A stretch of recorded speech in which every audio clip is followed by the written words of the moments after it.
Last on the list is about the bathrooms. And this might seem to have like a very straightforward solution, which is to rent portable washrooms, which is somewhat true, but the cost of this rental will add up easily because you're also going to want to maintain that washroom and have some tissue, some hand soaps, and also this will take up space. Now, do you have space in your backyard to hold maybe 2 portable restrooms, even just one? Do you want your guest's bathroom? Will that really give them a great experience if they're outdoor in your backyard?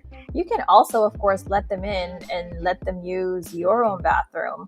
I'm just not sure if one bathroom is enough. Now, usually for at least 16 to 30 people, maybe 15 to 30 people, there has to be at least 2 toilets if 2 people wanted to go at the same time.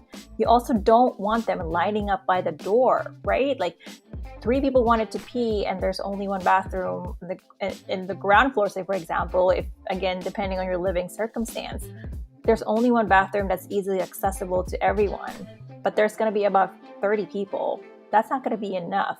You can have a portable bathroom and your indoor bathroom, but is that really a good experience for everyone?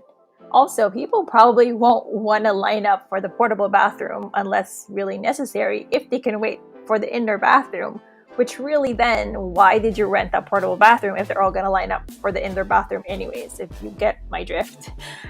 So that's something that you would want to consider. And renting a portable bathroom isn't all that cheap as well. So again, this is an additional cost that you might want to look at to see if you're really saving money having a backyard wedding.